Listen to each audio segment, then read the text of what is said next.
It's a very peculiar situation for me, looking in so many Fromm eyes, which I never would have estimated when I first heard Erich Fromm via radio in 1977.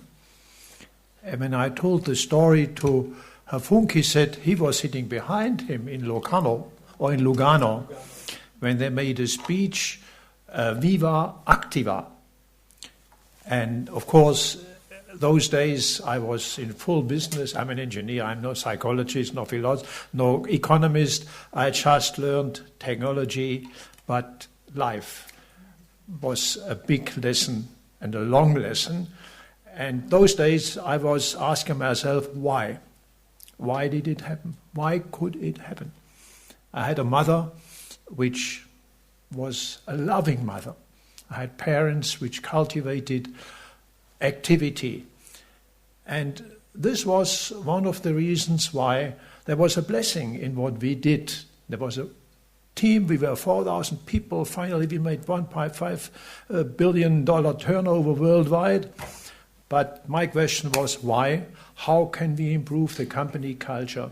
There was a reason why we went to Mr. Küng, looked at the world ethos idea, because I always felt that religion is a very important factor to create good people. Of course, we know the opposite also. In all religions, there is one exception, that's a Jewish religion. They didn't kill each other, as it happens today, crucially. And of course, these were all elements why I found Erich Fromm is a very attractive person. And I fell in love with him. And that's the result of today. So the art of loving was a result of what happened with me. I tell this very honestly and open-minded, in not my language, so excuse when I make some mistake and sometimes look for words. So let me also thank especially to you, Dr. Funk.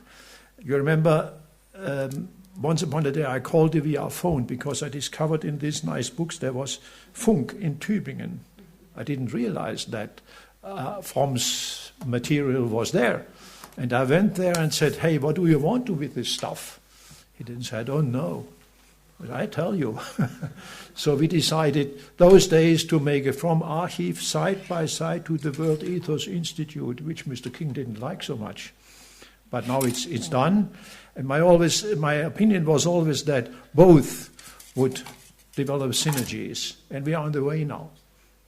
And synergies will develop, we have decided that. So finally, the question was, how can we implant the Erich Fromm oeuvre, this thinking, whatever, you know it much better as I do, in a way that it is enduring, that it is cultivated and continued, so that the momentum which he brought in society, you know the years, I only heard it later, momentum will be created again and upgraded and adapted to our times. Times change. But the basic message, human message, is always the same. It has been 2,000 years ago, and Jesus Christ was killed because he preached love and follow the Jewish laws. They killed him and many other people also. But this is too far away from what I want to tell you. We are not spending money as an entrepreneur. We never spent money. We need it ourselves. But once upon a day I said, well, it is not just when all the property of the company remains with me. I give it back to society. And this took time. So finally in 1998 I brought all shares of the company into a foundation.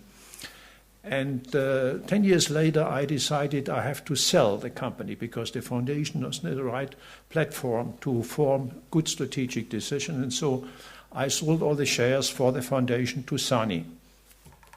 It was very interesting that it happened because they were our most fierce competitor.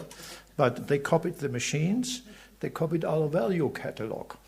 So it was very easy to join. And when we started negotiations, I said, hey, we only go on when we follow the 4-question probe, which is it true? Is it fair? Does it serve friendship? Will it create well-being of all concerned? They said yes. And this was a proof that we are on one line. And then the miracle happened that within 2 weeks, the deal was done on a pure trust basis, and the money was in the box. So today, the company, of course, it's my baby. I love it. I love the machines. And the art of loving was also introduced in what I could do in life. This is now in good hands. And we have the money to bring it back to society. But as an engineer and an entrepreneur, we do not spend, we invest. And we are here to ask for something. Of course, it was quite difficult to find the right place as a ground where this could grow, what we intend with Erich Fromm. And as we were not successful in Tübingen, Dr. Funk proposed your place, Professor Theising. And I'm very grateful that the roots are growing now, and tomorrow we discuss further the chair, the Erich Fromm chair, which I wanted to have in Tübingen, but it's now better located here because it fits together. And this is a sort of revitalizing the Erich Fromm spirit. Of course, with your help, I cannot do it, but there are so many people who are enthused. And that's the wonderful discovery which I again and again feel when I talk to people worldwide, that Erich Fromm is very well accepted. So I invented something new. Let's take that and adapt it to modern times, to the language we have today, to the situation which we are facing every day. And the time changes. So I'm here to tell you 3 visions which I have, 3 demands for this chair, this, what will we call it, venture. There will be a lot of things going on. The first thing is to declare in business that love is the best fuel we can have to motivate people to become excellence. A book has been written years ago, Management by Love by Professor Gerken. I read it and I realized, hey, that's true. What motivates people the best possible? And then I said, I did it. I felt it, you see. So love as an energizing catalyst in business, and we could say a motto, the love-driven business, of course not entrepreneur, not company, but business. Business is made by people. And they are individuals. They want to be convinced, they want to have sense and meaning of things, and so on, and have the feeling. Or we could say a love-driven business. But of course, that's a long way. Yesterday we had a meeting in Stuttgart with leadership people. I say, hey, Mr. Dieter from Dürr, did you have a feeling that love has a role in your business? Everybody was laughing. I said, nonsense. No, I said, hey, when you love what you do, then you can move mountains. And that's, of course, difficult. The art of loving is not easy. It takes a lifelong way, and of course, you never become perfect. I could tell you how we can measure that, but tomorrow, perhaps not today. So that's number one, the energizing element of love in business.